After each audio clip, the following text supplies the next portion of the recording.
Hello friends, welcome to Jeni's kitchen.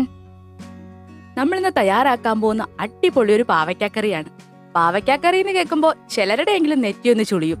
എന്നാൽ നെറ്റിയൊന്നും ചുളിയേണ്ട ആവശ്യമേ ഇല്ല. നമ്മളിന്ന് തയ്യാറാക്കാൻ പോകുന്ന ഒട്ടും കയ്പില്ലാത്ത അടിപൊളി ഒരു പാവയ്ക്കാക്കറിയാണ്.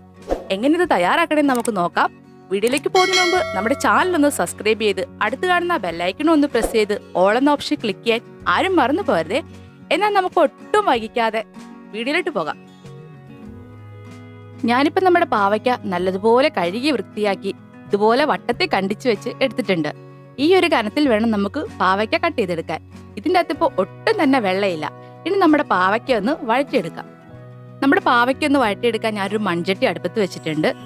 മൺചട്ടി ഒന്ന് ചൂടായതിനു ശേഷം ഒരു 3 ടേബിൾ സ്പൂൺ എണ്ണ ഒഴിച്ചു കൊടുക്കാം. ശേഷം നമ്മൾ കണ്ടിച്ചു വെച്ചിരിക്കുന്ന പാവയ്ക്ക ഇതിലേക്ക് ചേർത്ത് കൊടുക്കാം. ഇനി ഒരു അല്പം ഉപ്പിട്ട് കൊടുത്ത് നന്നായിട്ട് വഴറ്റിയെടുക്കാം. പാവയ്ക്ക എണ്ണയ്ക്ക് ഇടുന്ന കളറ് മാറുന്നത് വരെ നമുക്ക് വഴറ്റിയെടുക്കണം.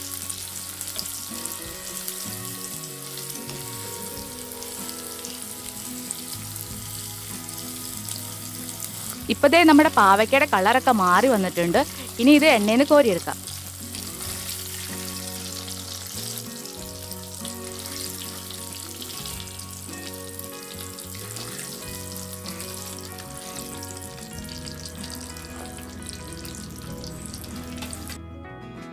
ഈ എണ്ണയിൽ തന്നെയാണ് നമ്മൾ കറി തയ്യാറാക്കുന്നത്. ഈ ചൂടായിരിക്കുന്ന എണ്ണയിലേക്ക് 1 ടേബിൾ സ്പൂൺ കടുക് ഇട്ട് കൊടുക്കാം. കടുകെല്ലാം പൊട്ടി വന്നതിന് ശേഷം ഒരു 10 വെളുത്തുള്ളി, കുറച്ച് കറിവേപ്പിലയും ചേർത്ത് കൊടുക്കാം.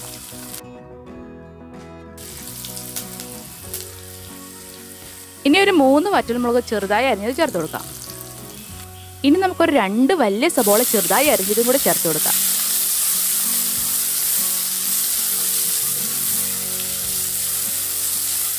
സബോള ഒന്ന് പെട്ടെന്ന് വഴണ്ടി വരാൻ കുറച്ച് ഉപ്പ് ചേർത്ത് കൊടുക്കാം. ഇനി എല്ലാം കൂടെ നന്നായിട്ട് നമുക്ക് വഴറ്റിയെടുക്കാം. ഇപ്പം നമ്മുടെ സബോളയൊക്കെ നന്നായിട്ട് വഴണ്ടു വന്നിട്ടുണ്ട്. ഇനി ഇതിലേക്ക് തക്കാളി പേസ്റ്റ് ചേർത്ത് കൊടുക്കാം. ഞാനിപ്പോൾ ഒരു വലിയ തക്കാളി മിക്സർ ജാറിൽ നല്ലതുപോലെ അരച്ചെടുത്താണ് ചേർത്തിരിക്കുന്നത്. ഇനി ഒരു 1/4 ഗ്ലാസ് വെള്ളം ഒഴിച്ചു കൊടുക്കാം. ഈ വെള്ളത്തിൽ കിടന്ന് നമ്മുടെ തക്കാളിയൊക്കെ നന്നായിട്ട് വെന്ത് വരട്ടെ. ശേഷം നമുക്ക് മസാലകളെല്ലാം ചേർത്ത് കൊടുക്കാം. ഇപ്പം ഇത് നല്ലതുപോലെ തിളച്ച് എണ്ണയൊക്കെ തെളിഞ്ഞു വന്നിട്ടുണ്ട്. ഇനി ഇതിലേക്ക് 1 ടീസ്പൂൺ മുളക് പൊടിയും 1 ടീസ്പൂൺ മല്ലിപ്പൊടിയും 1/2 ടീസ്പൂൺ മഞ്ഞൾപ്പൊടിയും കൂടെ ചേർത്ത് നല്ലതുപോലെ ഇളക്കി കൊടുക്കാം. ഈ ടൈമിൽ തീ ഒരു ലോ ഫ്ലെയിമിൽ വേണം നമുക്ക് വെക്കാൻ. ഇനി നമുക്ക് വാളംപുളിയുടെ വെള്ളം ചേർത്ത് കൊടുക്കാം. ഞാനൊരു നാരങ്ങ വലുപ്പത്തിൽ പുളി എടുത്തിട്ട് വെള്ളത്തിലിട്ട് കുതിർത്ത് നല്ലതുപോലെ പിഴിഞ്ഞിട്ട് അതിൻ്റെ വെള്ളം മാത്രമാണ് ചേർത്ത് കൊടുക്കുന്നത്. ഇനിയിപ്പോൾ നല്ലതുപോലെ തിളച്ച് വരട്ടെ.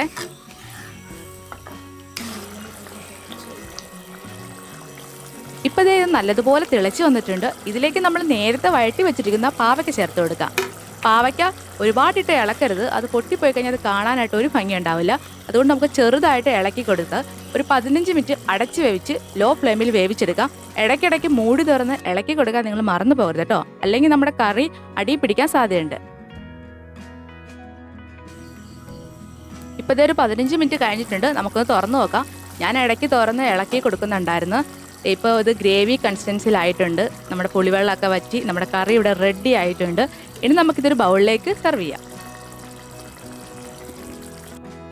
ഒട്ടും കയ്പില്ലാത്ത ചോറിൻ്റെ കൂടെ കഴിക്കാൻ പറ്റിയ അടിപൊളി പാവയ്ക്ക കറിയാണിത്.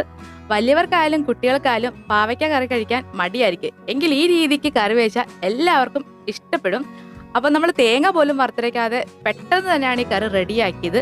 അപ്പോൾ ഈ ഓണത്തിന് എല്ലാവരും ഈ രീതിക്ക് പാവയ്ക്കക്കറി വെച്ച് നോക്കണം.